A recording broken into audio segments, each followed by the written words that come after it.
এরা সরকার উৎখাতের লড়াই না, ডাল ভাতের লড়াই। আমাদের বাড়ি বাচ্চারা শিক্ষকরা প্রায় শিক্ষক বাদে অন্য কোনো ইনকাম করতে পারে না।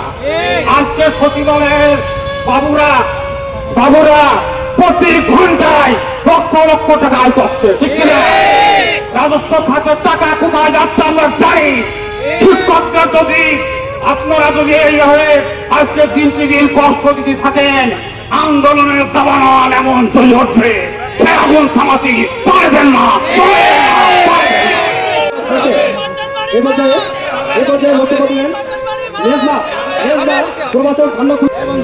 সরকার তার পেটোয়া বাহিনী দিয়ে শিক্ষকদেরকে মাথা ফাটাই দেয়, তারপরে কি করে জামা কাপড় ছিঁড়ে দেয়। আমি বলতে চাই প্রধান উপদেষ্টা, শিক্ষা উপদেষ্টা, এনারা দুজনই শিক্ষক। এই একজন শিক্ষককে মারা মানে আমি মনে করি ওনাদের গায়েও হাত পড়েছে। এতে কি তাদের এখনো চেতনাবোধ হয় না? তারা একটু দুঃখ প্রকাশ করে না আসলে তারা কেমন শিক্ষক ছিল?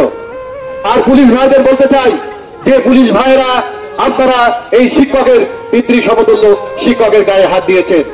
আপনারা যদি শিক্ষকের যদি সম্মান করতে না পারেন, আমার মনে হয় যে আপনি আপনার বাবা মাকেও সম্মান করেন না। আর যখন শিক্ষকরা পথে নামে, আসলে আমরা শিক্ষিত একটি সমাজ, আমরা ভাঙচুর করতে পারি না, তাই পুলিশ বাহিনী নির্বিচারে মনে করে এই গো বেচারা শিক্ষকদের মারা যায়, এতে যা খুশি তাই করা যায়। আজকে মূর্খের একটি সংগঠন শ্রমিক ইউনিয়ন, তাদেরকে সরকারের পর্যন্ত ভয় পায়, কিন্তু আমরা শিক্ষিত মানুষ আমাদেরকে ভয় পায় না, তাই যা খুশি সেইভাবে তারা ব্যবহার করে। আর শিক্ষকরা যখন দাবি নিয়ে সরকারের কাছে কিছু চাই, তখন তারা হিসেব করে যে আসলে এই 5% দিলে কত কোটি টাকা লাগবে। আবার যখন এই সচিবদের টাকা দেয়, তখন তাদের 55%, 45% বাড়ি ভাড়া, এদের কত কোটি টাকা লাগে সে কথাটা তারা হিসাব করে না। সুতরাং এই এতটুকু দিকে যারা দ্বিধাবোধ করছে তাদেরকে আসলে সাবধান করে দিতে চাই। সচিব আমলারা করুক, আমাদের সেখানে দাবি নাই, আমাদের সামান্য দাবি, আমাদের সামান্য চাওয়া 20% ঘর ভাড়া। এখানে কি আপনারা সকলে একমত? অবশ্যই আমরা সকলে একমত। আমরা সকলে একমত হয়েছি, এজন্য আমরা এখানে এসেছি। আমি ছেড়ে দিচ্ছি, আমি আবারও স্যারদের আকর্ষণ করছি যারা বাইরে আছে।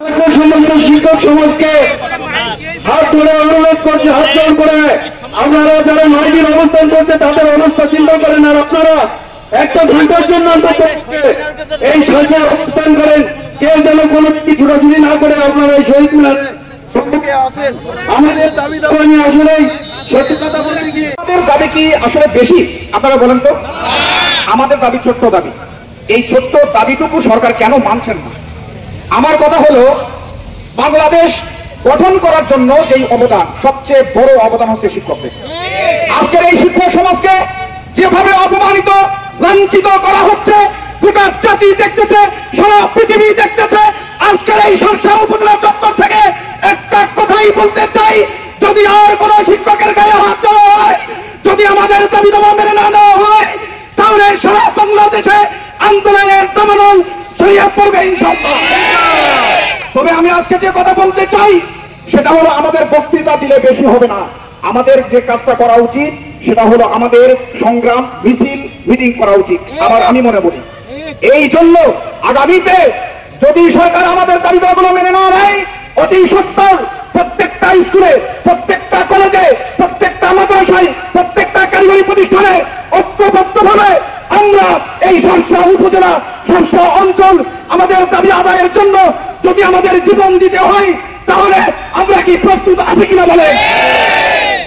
এই জন্য শুনে শুনে আমরা বলতে চাই, আমরা মিছিল বেশি করে দিব। আমাদের দাবি কত পার্সেন্ট থেকে আপনাদের কার্যকারিতা হবে। আপনারা আজকে ফিরে যান ঘরে, প্রজ্ঞাপন জারি করুক, আমরা 1 মিনিট দেরি করবো না। যে 5 দিন আমরা ক্লাস করতে পারিনি, আমরা শিক্ষার্থীদের অতিরিক্ত ক্লাস নিয়ে পুষিয়ে দিব, আমরা বদ্ধপতিকর। ধন্যবাদ আপনাদেরকে। আসসালামু আলাইকুম ওয়া রাহমাতুল্লাহ।